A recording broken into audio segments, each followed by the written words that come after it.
You're watching ProPics Canada Media. I am James Cousineau, coming to you from the studios here in Vancouver, British Columbia. As we know, in a groundbreaking development, authorities have made a significant breakthrough in their relentless pursuit of justice surrounding the tragic accidental overdose of the beloved Friends star Matthew Perry. Their unwavering dedication and tireless efforts have led to the discovery of a vast and intricate underground criminal network that's believed to have played a role in the circumstances leading to Perry's untimely demise.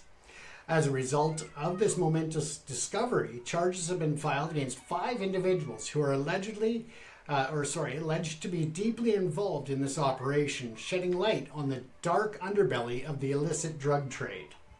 The news of Matthew Perry's passing sent shockwaves reverberating through Hollywood and beyond, leaving a profound void in the hearts of his countless fans around the world. The 54-year-old actor was tragically found lifeless at his residence in Los Angeles in October, leaving behind a legacy of talent and a wealth of unforgettable performances. The Los Angeles County Medical Examiner's Office conducted a thorough and meticulous investigation, ultimately determining that Perry's cause of death was directly attributed to the acute effects of ketamine, a potent anesthetic and dissociative drug. During a press conference held in Los Angeles, U.S. Attorney Martin Estrada took to the podium to address the media and provide crucial insights into the ongoing investigation. Estrada's words resonated with the determination and resolve, underscoring the unwavering commitment of the Department of Justice to bring those responsible to justice and dismantle the intricate web of criminal activity surrounding Perry's untimely demise. The authorities' tireless pursuit of justice serves as a beacon of hope for all of those affected by this tragic loss and a stern warning to those who perpetrate such heinous crimes. The recent development serves as a stark and sobering reminder of the devastating consequences of drug abuse and the urgent need to combat the illicit drug trade. It highlights the importance of collective efforts in raising awareness, providing support, and implementing stringent measures to prevent such tragedies from occurring in the future. The authorities' unyielding determination to pursue justice in this case stands as a testament to their unwavering dedication to safeguarding public safety and upholding the pillars of justice. As the investigation continues to unfold, authorities will leave no stone unturned in their relentless pursuit of justice for Matthew Perry and all of those affected by this heart-wrenching loss. The revelation of this broad underground criminal network only further underscores the imperative of collaborative efforts to combine the scourge of illegal drugs and to protect our communities from the devastating impact they can have. It is through the unwavering commitment of law enforcement agencies, the justice system, and a society as a whole that we can strive to prevent such tragedies and create a safer, drug-free future for all. Now, as we know, there are 5 people that have been charged, one of them being Mr. Perry's personal assistant. He was given instruction and shown by the doctors that are involved and charged how to inject Mr. Perry with the ketamine.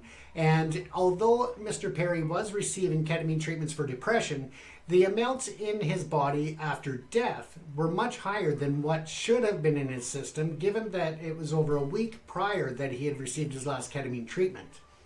The drugs were not only supplied to Mr. Perry and his assistant, but they were being supplied by doctors and what's known as the ketamine queen.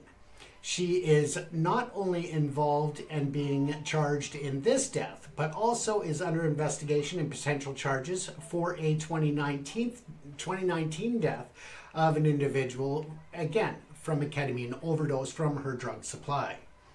Others involved, as I stated, were the doctors that were prescribing the medication and not legally prescribing it, though. They were illegally providing it and also supplying the training to the personal assistant of Mr. Perry to inject him. Further to this, there is also claims that the doctors not only did participate in this scheme for Mr. Perry, but many others. In addition, There was even a text message from one of the doctors asking how much they think this idiot would pay. Now, this is in reference to supplying the drugs to Mr. Perry and making over $55,000 in the 2 months prior to his death alone. So you can imagine over time how much money they were making, not only from Mr. Perry, but others who were addicted to ketamine or other narcotics and supplies for these prescriptions. This is an ongoing problem throughout the United States, throughout Canada, throughout the UK, and worldwide. And it continues to be a problem with the illicit drug supply coming in from Mexico and other countries. It is not something that is taken lightly. It is something that is being looked at, not only from the Justice Department, but from the FBI, from the Department of Homeland Security, as well as international agency cooperation between agencies such as the Royal Canadian Mounted Police in Canada, the FBI in the States, MI5, and other law enforcement agencies, because of the toll that the drug epidemic is taking on society. When we look at it, it's not just the overdose deaths that we have issue with. It's also the increased cost of healthcare and support services. It is the cost of law enforcement, of incarceration, and of course, the homeless issues that come with addicted individuals who are unable to care for themselves when it comes to the responsibility of paying bills, keeping a roof over their head. Instead, the money is used for the addiction. Now, something to keep in mind is that with drug addiction comes a really difficult decision for families and friends, because they are lied to, they are manipulated, they are, taken advantage of by the addicts, and also they will steal and just be totally deceitful. Now, this is dealing with the addiction, not the person. Essentially, the person is gone and the addiction is taken over. The addiction runs their life. And that also takes into a very big impact of the workforce when it comes to trade and commerce throughout the world. Between sick days and also internal loss and many other areas, it's costing employers billions of dollars a year in sick days, in thefts, and so much more. The lost productivity is probably the number one issue, but again, when it comes to the healthcare and other services, it's costing billions and billions of dollars, and there just seems to be no end in sight. With the failing of holding accountable those who are responsible, not only for the dealing of the narcotics and other drugs throughout the streets, but also through networks of friends and, as I said, the medical community. And this goes as far as looking at pharmaceutical companies for the opioid crisis. Now, if we are not going to hold the corporations and the doctors accountable, then how are we going to hold anyone else accountable for this and correct the problem? Many of the individuals who are addicted to such things as they were with the opioid crisis know how to manipulate and to lie and to really use the medical system to their advantage. Further to that, you have the harm reduction programs in which drugs are supplied in some communities as research, as trials, and so forth to provide safe drugs, to provide the safe supply and injection sites and so forth.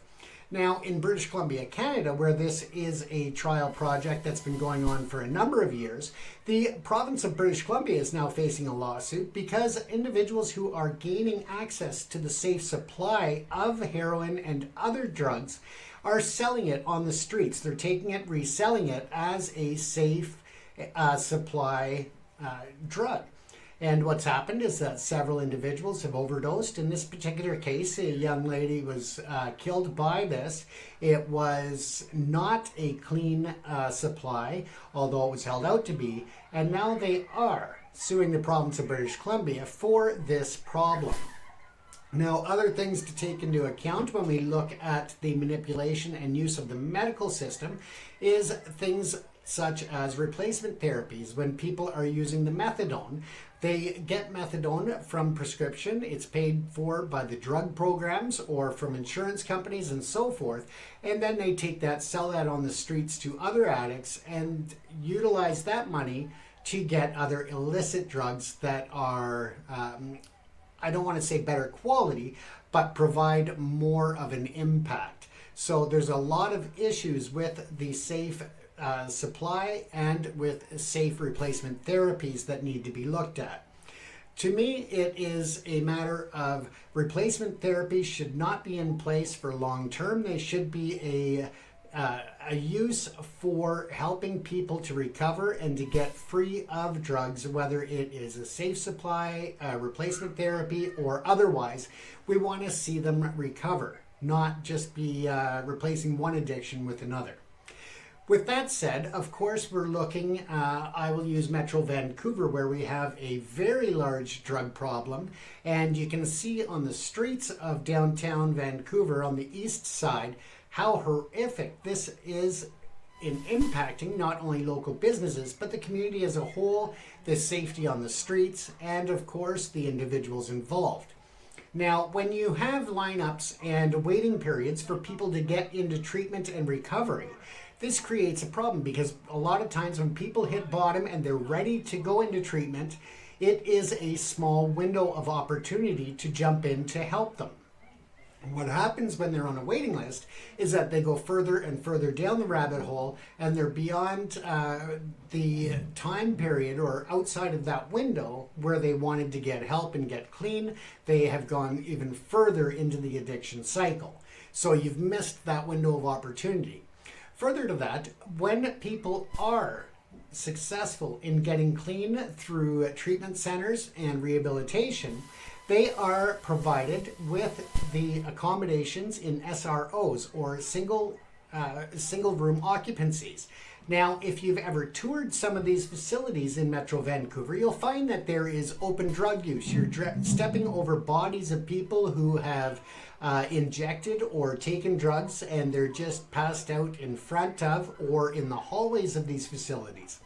You go inside, and the insides are something that you would not expect to see in a third world country with the dirt, the rodents, the infestations of bugs, and so forth, but also the rampant use of whether it's intravenous or other drugs right in the hallways, right in front of staff quarters or monitoring stations, security stations. I mean, I've gone in and toured them and saw someone getting injected in their main artery in their neck, right there laying on the floor. Somebody else is doing the injection in front of the security desk. I mean, it's just awful. So when you take people who have been through recovery and are successful at that stage and you put them back into this environment because the cost of living is so high, they can't afford to be anywhere else. It's a horrific cycle that you're putting them back into the same environment in which they were trying to escape. So that is a bit about further to Mr. Perry's death, but also about the cycle of abuse and the addiction that is really grappling. It's such a tough situation to deal with. Many people do blame the addicts because they think they have control, but again, you're dealing with the addiction and not the person at that point. And it is an endless cycle that we need to find new solutions that are long-term, that are effective, and that support people in a holistic way, not only during the detoxification process and recovery, but also long-term to sustain their sobriety. Once again, you've been watching James Kuzno here at ProPics Canada Media. I hope that you all stay safe and take care of each other.